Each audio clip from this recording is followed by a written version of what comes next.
तो नमस्कार, आदाब, सत श्री अकाल दोस्तों। मैं रजनी स्वागत करती हूँ आपका हमारे चैनल राजस्थान ज्ञान में। तो दोस्तों आज है 30 जनवरी 2019 है।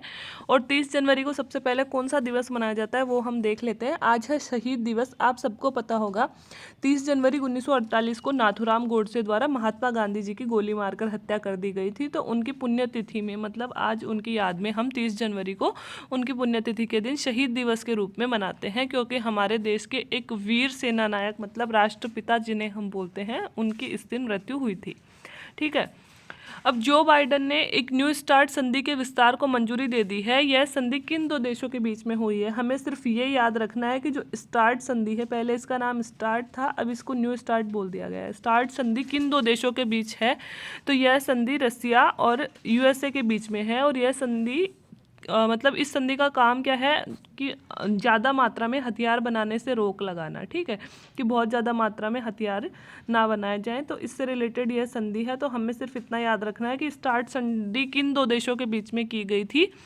वो संधि की गई थी यूएसए और रसिया के बीच में। ट्रम्प साहब के आने के बाद में लग रहा था कि शायद वो इस संधि से भी बाहर निकल जाएंगे, लेकिन जो बाइडेन ने इस संधि को आगे विस्तार करने की मतलब आगे बढ़ाने की मंजूरी दे दी है। और अगले 5 साल तक फिर से यूएसए और रसिया के बीच में यह संधि रहेगी।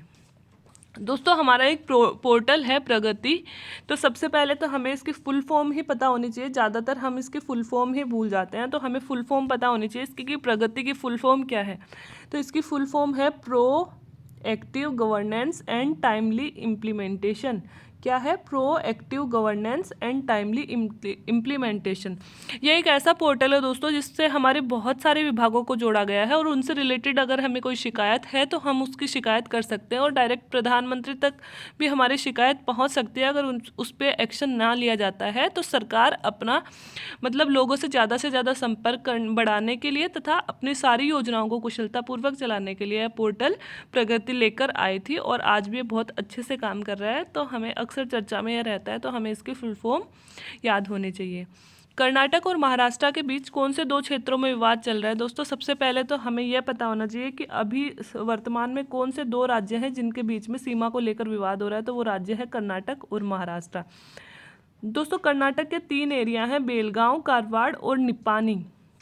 ये तीनों अभी हैं तो कर्नाटक में, लेकिन इनमें ना बहुत सारे लोग ऐसे हैं जो मराठी भाषा बोलते हैं। और मराठी कहाँ की भाषा? महाराष्ट्र की।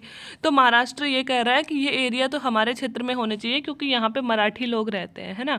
तो इस बात को लेकर विवाद बहुत पहले से था। अभी उनके सीएम का एक बयान मतलब महाराष्ट्र के सीएम ने ये बयान दिया था कि ये हमारे पास रहने चाहिए, और अगर जब तक दोनों राज्यों में विवाद चल रहा है तब तक क्यों ना इन्हें यूनियन टेरिटरी बना दिया जाए। यूनियन टेरिटरी मतलब केंद्र शासित प्रदेश इन्हें बना दिया जाए। इन 3 इलाकों को कर्नाटक से अलग करके इन्हें केंद्र शासित प्रदेश बना दिया जाए। तो उनकी इस बात पर कर्नाटक सरकार ने नाराजगी जताई है कि हम अपने इलाके क्यों देंगे इस तरह से करके। तो ये चर्चा में आई है फिर से ये खबर, तो इसलिए हमारे लिए इम्पोर्टेंट हो जाता है कि कर्नाटक और महाराष्ट्र के बीच में बेलगांव, कारवाड़ और निपानी क्षेत्र को लेकर आपस में विवाद चल रहा है।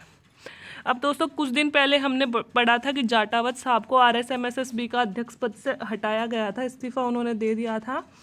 तो राजस्थान मंत्रालयिक सेवा चयन बोर्ड के जो नए अध्यक्ष बनाए गए हैं, वो नए अध्यक्ष किसे बना दिया गया है अब? क्योंकि उनमें अब पहले तो सदस्य तो खाली थे ही, अध्यक्ष को भी इस्तीफा देना पड़ा था। तो अब पुनः अध्यक्ष बना दिए गए हैं Hariprasad Sharma.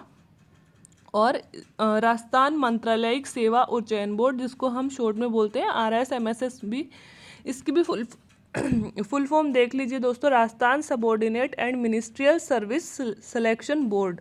Rajasthan subordinate and ministerial service selection board इसकी फुल फॉर्म है। तो ये भी आप थोड़ा सा याद रख लीजिएगा। और जैसा कि आर्थिक समीक्षा हमारी आ चुकी है और इसके बाद में हमारा बजट आएगा, तो बजट आने से पहले आर्थिक समीक्षा आती है। तो सबसे पहले तो आर्थिक समीक्षा और बजट में डिफरेंस क्या होता है दोस्तों? आर्थिक समीक्षा जो साल हमने बिताया है मतलब 2019-20, उसके बारे में इसमें जानकारी होती है। मतलब जो पिछला साल है उसके बारे में कि हमने क्या किया, मतलब क्या हमारे लक्ष्य थे और क्या हमने पाया। और बजट में क्या होता है कि आगामी साल में हम क्या करने वाले हैं। तो इसमें बजट में आगामी साल की सूचना होती है, और आर्थिक समीक्षा में जो साल हमने बिता दिया है पिछला उसके बारे में कि क्या हमारे डेटा रहे, कितनी हमने प्रगति करी, वो सब जानकारी होती है।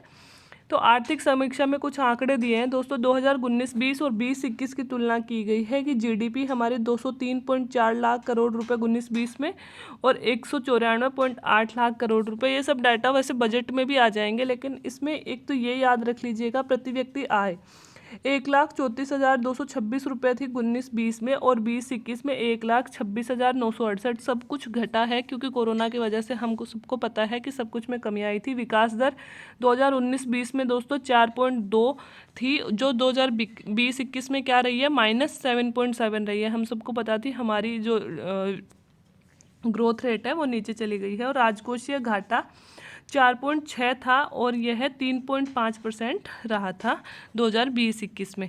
तो ये एक तो जीडीपी, एक प्रति व्यक्ति आय ना भी याद करो तो फिर भी ठीक है, लेकिन ये विकास दर और राजकोषीय घाटा ये दो फिर भी पूछ लेते हैं आर्थिक समीक्षा से, अक्सर क्वेश्चन आते ही रहते हैं। जेल पर्यटन की शुरुआत दोस्तों अभी नई चर्चा में रही है। तो एक राज्य है जिसने जेल पर्यटन की शुरुआत की है, तो वह कौन सा राज्य है, महाराष्ट्र राज्य है। और महाराष्ट्र में यरवडा जेल है, यरवडा जेल में जेल पर्यटन की शुरुआत की गई है।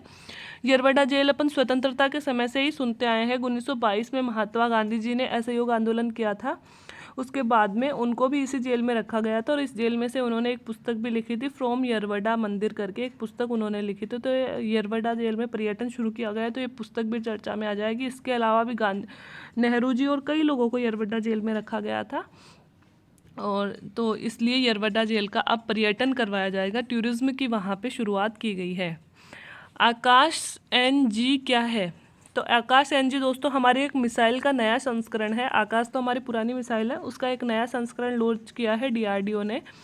मध्यम दूरी की यह मिसाइल है और सतह से हवा में यह मार करती है। और NG इसमें जो लगाया गया है इसका अर्थ है न्यू जनरेशन। बस यही बताने के लिए मैंने क्वेश्चन दिया है। कई बार ये छोटी छोटी सी चीज़ें ही हमसे पूछ ली जाती है और हम इन्हीं में गलती कर देते हैं।